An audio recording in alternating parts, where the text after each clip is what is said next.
I just wanted to give an update on my handyman business and how I've grown in the past 8 months now, and where I started to where I am now, and just give an idea of somebody who wants to do this in the future. So I started in March, and it's December now, 2019. And when I started, I had a car. I had the basic tools, chop saw, angle grinder. I didn't have a table saw yet. I actually had a hand saw, a circular saw, multi tool, hammer drill. I have a set of Makita drills too. One for drilling, the other one is called an impact gun. It's for screwing. Very basic tools. All of them, all combined together, probably cost around $500-600. So you do need tools to start up. You can't just kind of go in there and wing it with a hammer and a couple nails.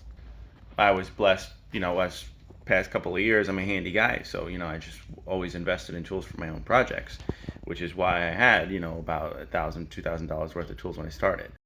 I'd say all in all, my entire van full of tools is probably worth around $6,000-7,000, and that's after growing for exponentially for 8 months. And you can see that there's a rapid acceleration of as you start to get more talented, and as you start to build up a customer base, you start to get a lot more jobs, which means you can charge more money. And that's where I wanted to go with this today, is how much I charged when I started and how much I charge now, because it's completely different. And I'm sure it's going to change soon in the future, because once you get licensed, a lot of guys, they start out and they can't do, the typical things that you can do with a license. Now, with a license, you can charge more money. You have insurance, you have license, you can go out there and you can start charging a lot more money. But this video I'm going to discuss is where I am now, and right now I'm about to get a license. So my pricing point right now. I started off doing hourly, and that worked great for the first couple of months. But what I realized was, number one, some jobs I just lost money. Number two, people expect you to pay out, or them to pay out the exact time that you got there. So don't be surprised when someone has a timer on you when you get there. Charging $50 an hour, on one project, and I get done in $200 is my payout for the entire day. Maybe 4 hours of work or 8 hours of work is only $200 to $400, which sometimes is just not enough. You look at the work and you did a great job, this work, and somebody could look at that and be like, wow, this looks expensive. I'm like, yeah, I only paid $200 for it, So it's like, look at your work, assess it, and learn. My advice to somebody starting out would be to definitely make that mistake.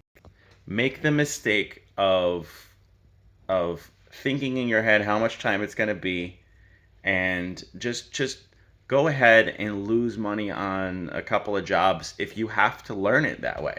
Because trust me, from experience, it's better than doing hourly. You're just going to lose money anyway doing hourly. Better to try and look at the project and say, all right, it's going to take me this amount of time. It's, add a few hours for yourself. I always add at least 2 to 4 hours for each day that I'm there. $50 is my base price for most things. Plumbing and electric, I charge a little bit more for my base price.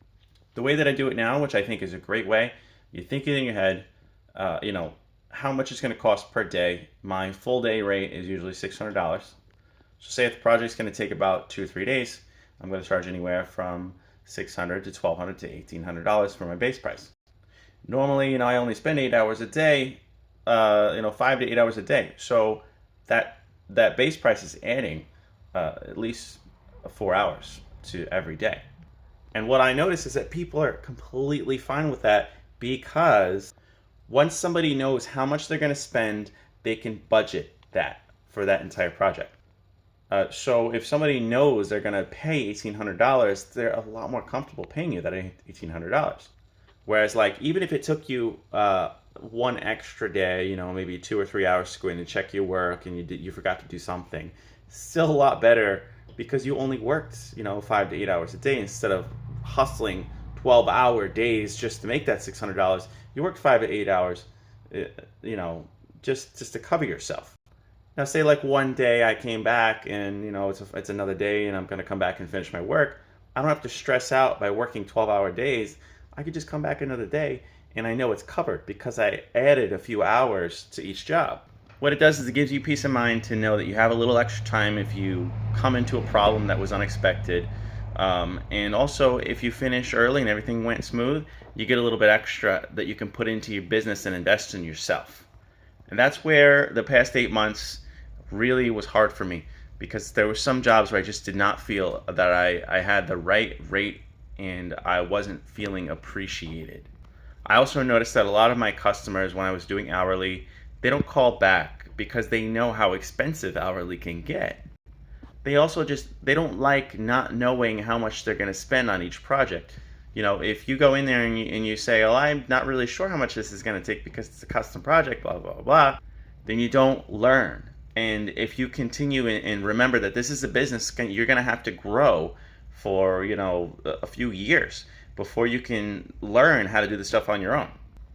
And when I started doing bigger projects, which is a great way to make a little bit of money, you hire some other people. That's how you learn how to hire other people. And what I did was I found a friend who is been doing estimates for a long time. And when I have a bigger project like a basement remodel or a kitchen remodel, he knows how to get those estimates that I just wouldn't be able to get on my own because I don't have the experience yet. So if you find somebody that knows what they're doing, then I feel like it's a lot easier for you to just go ahead, bring a friend with you, give him a couple extra bucks for selling you the job. Because bringing him with you, honestly, he's going to get you more money than you would be by yourself. And also, if you overbid somebody, then they'll look at you like you're crazy. So you want to get in that sweet spot where pretty much everybody else was giving about the same price. You don't have to underbid people if you seem confident. So adding that extra guy, and I call him a project manager. When the project manager comes with you, it seems so much better than going in by yourself. You don't know what you're doing. You know, you've never done that kind of work yet. So giving yourself the opportunity to start somewhere and bring people with you. You know, get a guy who has experience but is down on his luck. Go on Craigslist, find a guy who's not good at finding jobs. So you have this advertising, you're getting all these jobs. Why not hire somebody who doesn't know how to get these jobs? Because they're okay with working hourly for you. You can pay guys per day, you can pay them per hour. Whatever you want to do to get these bigger jobs. Bigger jobs are going to sell you, they're going to get you a license faster. And you know, as long as you're good at selling this product, this service that you have, it doesn't matter if it's your first time doing it, it doesn't matter if it's your third time doing it, you're gonna look like a professional if you follow these tips. Number one, from anybody starting out hourly, you can start hourly, but definitely go with a base price, because when you go there, people are gonna ask you how much this thing is gonna cost. If you say in your head, this thing is gonna take all day, then say $600 right off the bat. Don't even go any cheaper. It depends on what your area you're living in. I live in the Northeast. It's a lot more expensive here.